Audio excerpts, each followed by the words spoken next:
Magandang tanghali. Ito, ayusin po tayo rito sa shop. Ito po yung shop namin ng sa carpentry workshop to.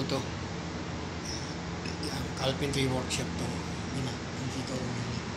Kasi nagpipintura ng mga upuan yung itong kapatid ko, si Kuya Hermia.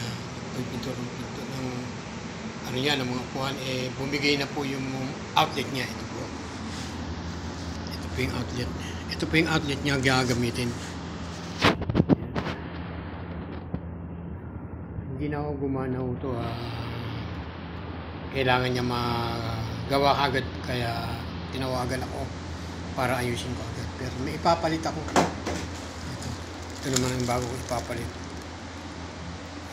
Kailangan kasi mapalitan kagad to dahil para may magamit ko sa pag-ipintura niya dahil wala, bumigay na ako. Ito, tignan nyo lang muna po yung gagawin natin. Yung pag-ano ko nito sa mga outlet niya. Kasi kung dito ako yan, yung mga pinipinturahan niya, yan. Yan yung mga upuan. Ang gamit po yan sa garden. Para sa garden po yung mga yan. Yung mga upuan yan. Tapos ito yung compressor na ginagamit niya. Ayan, tignan nyo muna ang gagawin ko.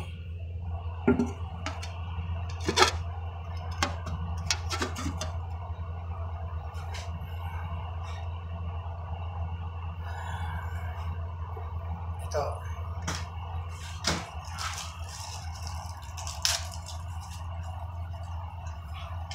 Medyo nakakaano kasi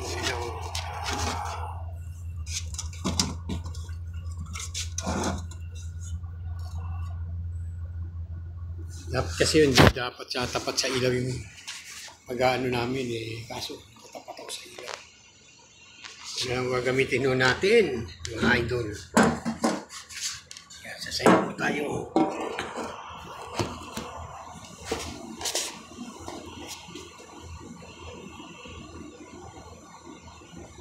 Nagamit lang po tayo ng mata.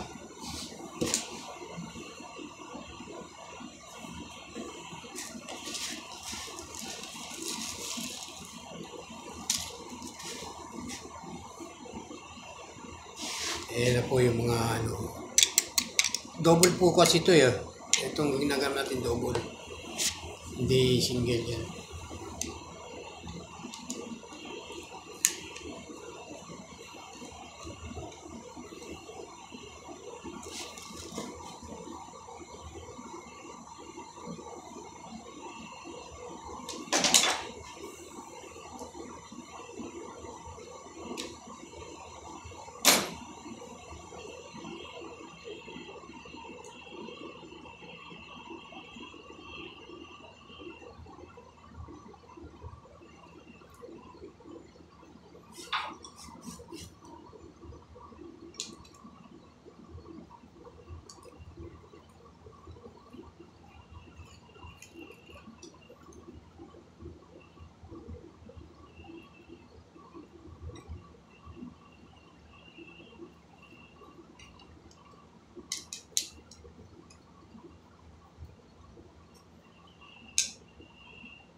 Yan, ito na po, nakakabit na po yung mga wire natin.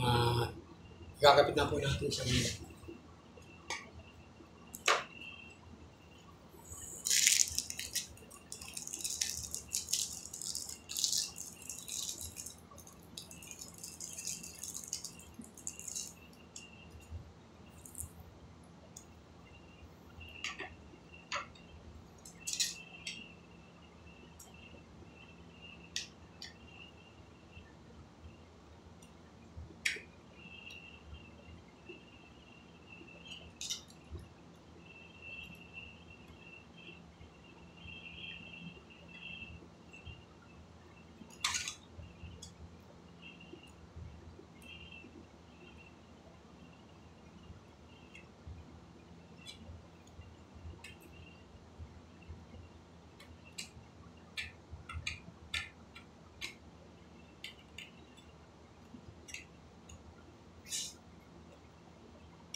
po yung ginawa natin. Ito po yung bagong kinabit po natin na outlet. Ang kagandahan lang po kasi nitong may outlet na to na ganito, meron po siyang switch. Yan. May switch siya. Ngayon, kasi kaganda nito, safety po itong ganitong outlet. Yung ganitong outlet, safety po yan kasi pag hindi mo gagamitin, papatay mo lang. Ngayon, pag gagamitin mo, bubuksan mo ganyan lang. Bubuksan lang. Para hindi po siya makaano. Lalong-lalo na sa mga bata. Maganda po yung ganyang outlet na naka-safety. O ngayon, ikakabit po natin ngayon. Tetestingin po natin muna. Ano ko po muna sa ikakabit ko.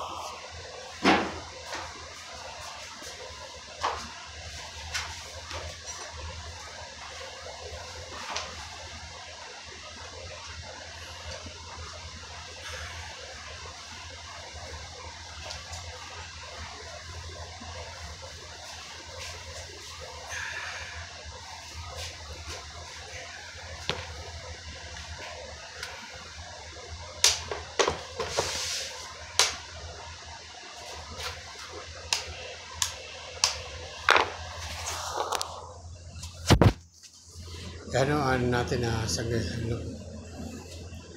O sige po, hanggang dito na lang muna po ang aking video para pakita ko lang po sa inyo yung gagawin. Kung ano po yung naging diferensya po ng ating extension po na ginawa po natin outlet po dito sa may workshop namin sa pagkakalpinter. Sige po, hanggang dito na po.